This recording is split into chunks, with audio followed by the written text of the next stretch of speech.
He's a liar. Let the kid talk. You disgust me. How can you live with yourself? Just cool it, Zippy. You sit on a throne of lies. Look, I'm not kidding. You're a fake. I'm a fake? Yes. How'd you like to be dead? Huh? He's kidding. You stink. I think you're gonna have a good Christmas, all right? You smell like beef and cheese. You don't smell like Santa. Okay, good. That is not very nice. With Christmas closing in, it is time to check who's made the nice list this year and who's getting a lump of coal in their stocking. But in place of Santa, we've got an all-star panel here with their picks. Chris Steyerwalt is Fox News politics editor. Molly Hemingway is senior editor at The Federalist and a Fox News contributor. And Wendy Osefo is a professor and political commentator. Chris Steyerwalt, I'm going to start with you.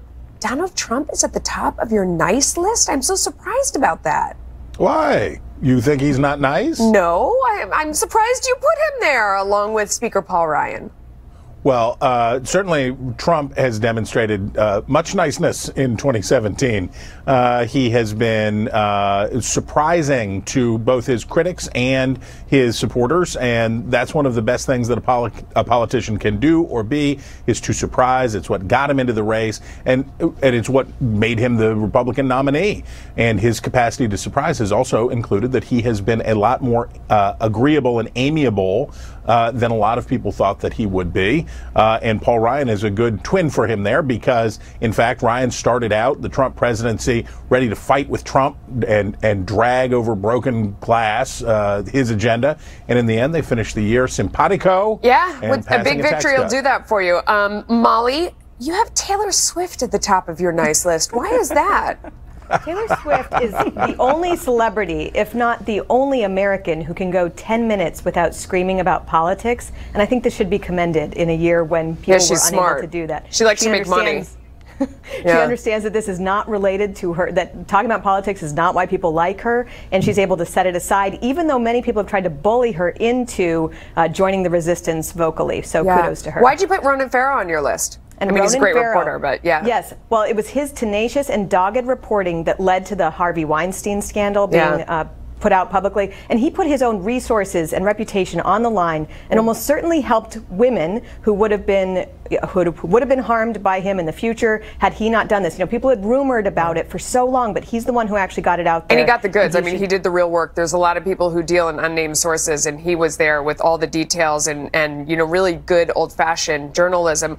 Wendy, you have Hillary Clinton on your nice list. I don't know. I do. When I think of Hillary Clinton, there are a lot of words that come to mind. I'm not sure necessarily nice is right up at the top, but how come it is for you? I have Hillary Clinton up there because I just think that overall she's just been a champion for a majority of women. But another person who I had on there that I was surprised I actually put on there, I reached across the aisle and I put Marco Rubio on my nice list. As a Democrat, you wouldn't expect me to say that, but I think there's something to be said for him when he said, you know what, we need to increase the tax credit for low-income and moderate-income families. And I thought that was really important, and I tip my hat to him, even though he is across the aisle. That was a good job by Marco Rubio. Now, we all can't wait to get to naughty, so let's just go for that right there. Chris Steyerwalt, is this a misprint, or is President Trump also at the top of your naughty list, and what is up with that? Also naughty. Trump has, there are a few kinds of Trump, and of the problems that the administration has had this year, you know, they had a good close, but a very rocky opening, and a lot of that came just from Trump acting out, just from Trumping? Yeah, when he was being obdurate or when he was being mean-spirited, when he was being unpleasant or unkind for the sake of itself. And oftentimes that's where Trump finds himself, is losing ground, failing to gain where he could because he's doing unnecessarily naughty things. Okay, I saw Steve Bannon on there too. I don't think I need to ask you why he's on the list. Molly, let's go right to you. You on your naughty list, environmentalists who hate children. That was explain that to our audience in case they don't know about that.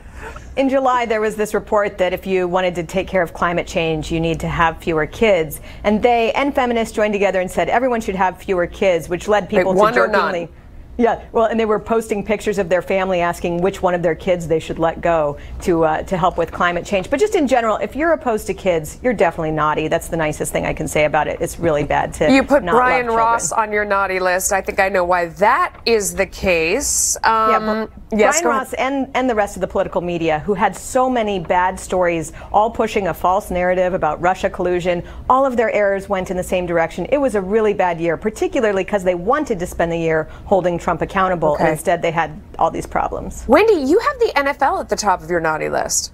I sure did. I feel like the NFL really mismanaged everything to do with the Kaepernick protest. Quite frankly, it was about social justice. They fumbled the ball. They should have done more. And then on top of that, I also feel like they blackballed Colin Kaepernick. You know, he was not able to try out for any team. If they would have brought him onto a team, I believe a lot of this would have been dulled down. And then on top of that, you know, the NFL continues to have issues with their players, not just when it comes to social justice, but also domestic violence, and they're not doing their job. So you know what, their ratings are down, and they're down for a reason. So Chris, real quick, do you think that President Trump would take more pleasure in being on the nice or the naughty list? Real quick, just a couple seconds. Well, his answer to that question will determine whether or not the Republicans are going to have a okay 2018 and whether or not he gets elected in 2020. It's all about choices.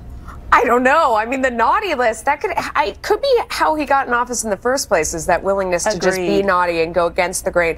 We've got to go. Merry Christmas to all three of you. Thank you for coming on. Rosie.